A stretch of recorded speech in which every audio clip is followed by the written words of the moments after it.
How does a person who has come out of a traumatic war hold on to life again if he no longer has a purpose to cling to and finds himself trapped in deep loneliness? Is it inevitable that he will fall into depression? And more importantly, can this exhausted mental state at some point turn into violence?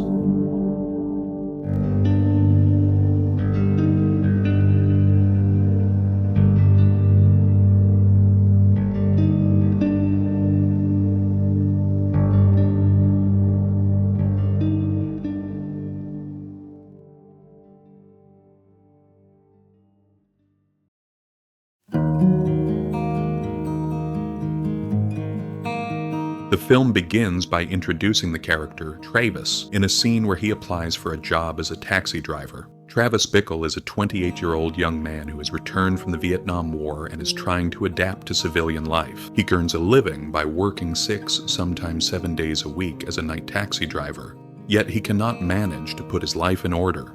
He has no close friends, no clear purpose in life, but the real issue is that he lacks a strong motivation to change these things. He tries to connect with people, however his way of establishing contact is somewhat different from that of others. Despite this, 2 women who enter his life leave a deep impact on him. One of them is Betsy, who works in the election campaign of a politician named Palantine. At first, Travis does not approach her directly, but his distant gazes catch Betsy's attention. After some time, he contacts her to express his intense interest, and they experience a brief closeness. However, Travis's unpredictable and uncontrolled behavior soon drives Betsy away. The second important figure is a young girl named Iris. From the moment Travis notices Iris, who has been dragged into a dark and destructive life at a very young age, he adopts a mission to save her from that environment. Throughout the film, we witness Travis's failed relationships with these 2 female characters. Yet beyond this duo, the film constantly emphasizes another truth: Travis's intense loneliness.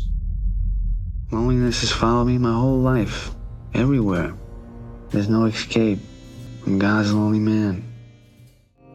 Travis is an extremely isolated man, and he tries to live with the awareness of this isolation. He makes an effort to build relationships, but he has serious social inadequacies. We understand this especially through his relationship with Betsy. When he meets her, he dresses well, combs his hair, and presents the image of a normal man. Yet his words and behaviors contradict this image. He believes he can connect with people through this constructed persona, but he fails, and this deepens his loneliness even further. For this reason, he spends most of his days alone, absorbed in his own thoughts. But what happens to the mental health of a person who remains alone for a long time, especially after experiencing a traumatic war? Can constantly being alone with one's own thoughts lead to dangerous consequences?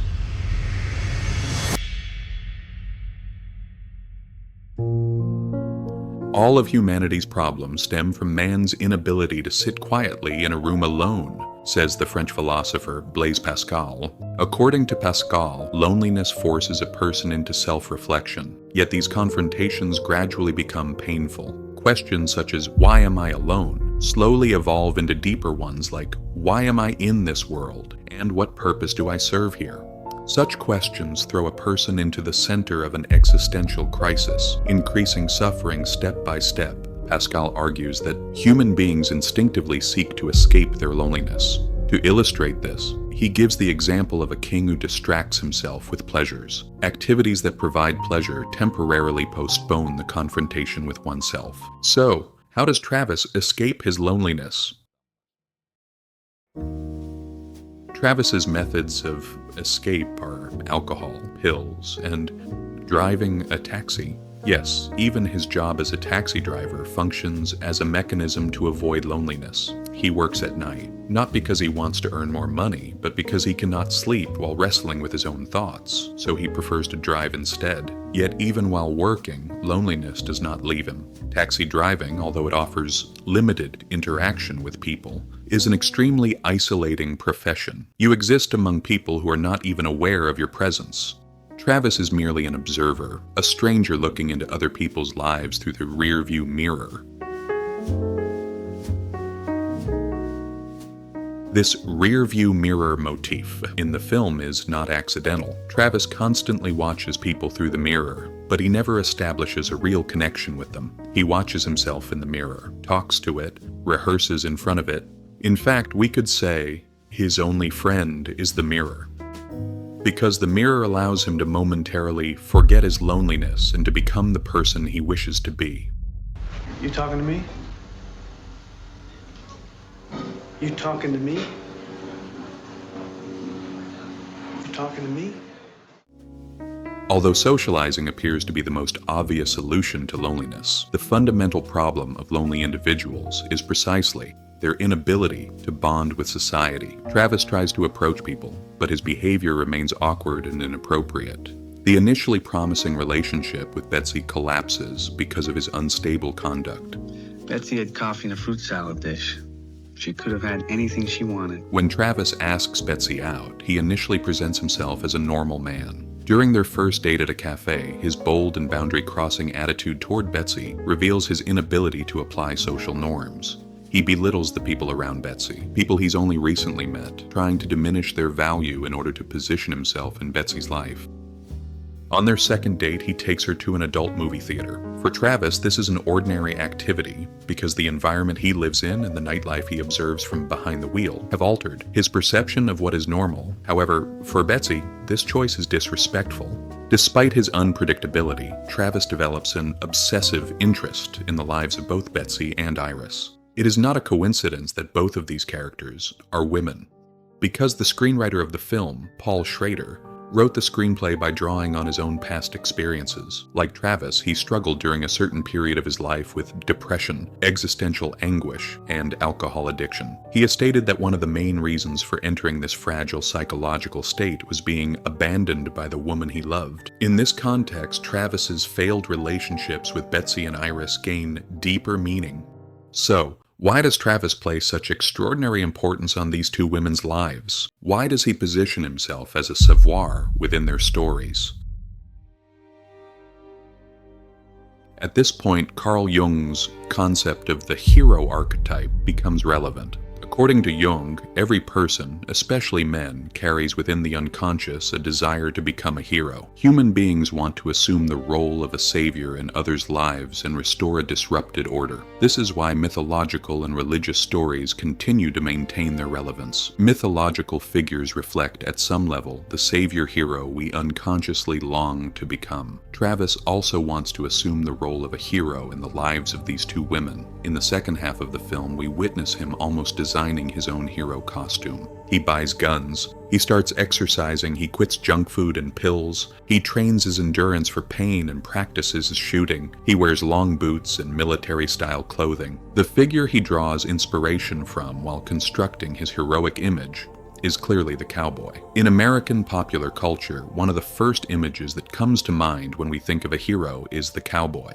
In Western narratives, a cowboy often rescues the woman he loves from villains. Travis wants to do the same. He desires to save Betsy and Iris from what he perceives as their corrupted lives. But is the desire to be a hero solely related to this subconscious? To understand Travis's philosophy more clearly, we must look at one more place, his past.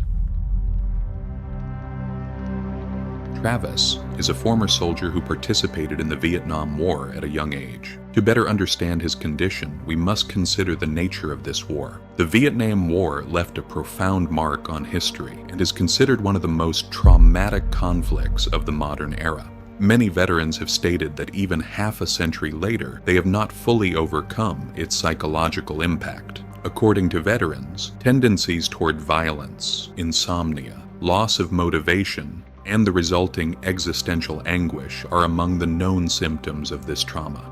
Travis exhibits all of these symptoms. His desire to become a hero is also a product of this trauma. Because trauma does not only produce pain, it leaves behind a fragmented identity. At least during the war, there was an enemy, and the purpose of life was to defeat that enemy. But in civilian life, there is no clear enemy. The fastest way to fill this void is to identify a new enemy, to create a new meaning. And for Travis, that meaning is to become a hero. Toward the end of the film, Travis prepares a plan in his own world to save Betsy. He intends to assassinate the politician Palatine. Just before carrying out the assassination attempt, he cuts his hair into a mohawk style, which signals that he has not overcome his war trauma. This hairstyle was adopted by some soldiers in Vietnam before undertaking deadly or irreversible missions. Travis transforms into a man preparing for death. He determines to carry out the assassination. He sets his plan in motion, but when a bodyguard notices him, he forces to retreat. However, this failure does not change his desire. It merely redirects his target. Even if he could not save Betsy, he has another plan. To save Iris, Travis enters the building where this criminal network exploiting Iris operates. Hey!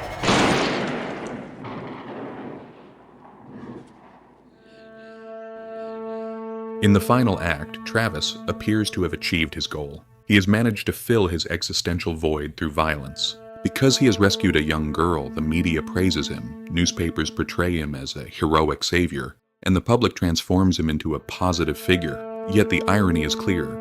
If his assassination attempt on Palantine had succeeded, the same man would most likely have been labeled a terrorist by the media the next day. When he saves Iris, he is a hero. If he had killed a politician, he would have been a criminal. Taxi Driver stands as one of the strongest examples of the anti-hero concept in cinema. An anti-hero is a figure who does not fully embody society's classical moral virtues. He is flawed, depressed, and even prone to violence. Throughout the film, we witness Travis striving to become a hero, yet in reality he is an anti-hero. His being labeled a hero in the newspapers at the end is largely circumstantial. Moreover, he does not even have a solid personal motive to kill Palantine. The politician has done nothing directly to him, but within Travis's trauma, loneliness, and identity vacuum, creating an enemy becomes the only way to silence his existential pain. Perhaps the real question is this: did Travis truly change by the end of the film?